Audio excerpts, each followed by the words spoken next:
Lo, good morning. Kape ka muna. Kape muna.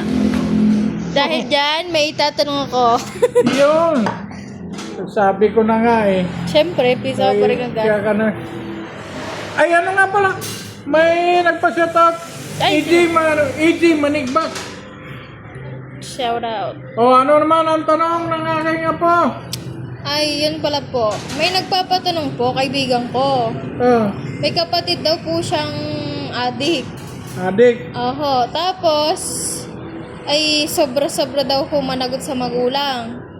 And then, di na daw kaya ng magulang kung anong gagawin pang pagsusupil o ano. Ay, ano kung dapat gawin doon? Ng kanyang magulang. Opo. Aha. Ang hirap niya na po. Kasi lahat ng magulang halos, di ba minsan may naririnig ka na napatay ng adik ang kanyang sariling magulang? Oho, yun nga ho eh. Kasi ang magulang wala talagang gustong magpapakulong sa anak. Kahit pa ay masama na ang kanyang anak, ididipinsahan niya yun.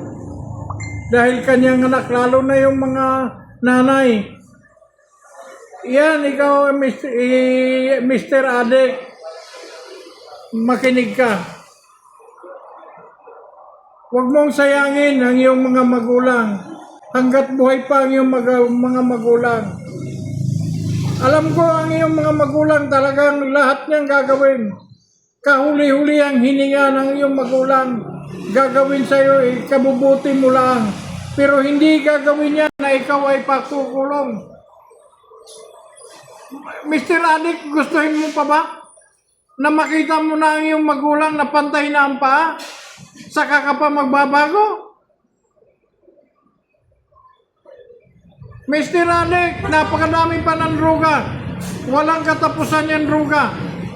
Pero ang magulang mo, iisang buhay niyan. Pag hindi kinaya ang bisyo mo at bumigay ang magulang mo, siguraduhin ko sa'yo, anumang dami ng iyong nilalamong shabu,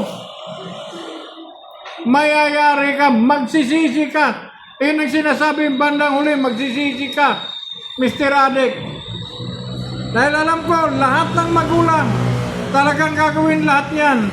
Huwag lang makulong ang anak, huwag lang mapasama ang anak, ay ikaw ang nagpasama sa sarili mo. Kaya wala akong, doon sa magulang, wala po akong masasabi sa inyo. Talagang alam ko ang damdamin ng magulang. Isa-sakripisyo talaga ninyo yan. Ayaw niyong makikita na yan ay makukulong. Dahil yan sa bisyo niyan. Hindi ko masisi ang mga magulang. Dahil iba ang pagmamahal ng magulang kaysa anak pagmamahal dun sa magulang. Iba. Kaya dun sa mga magulang wala akong masasabi.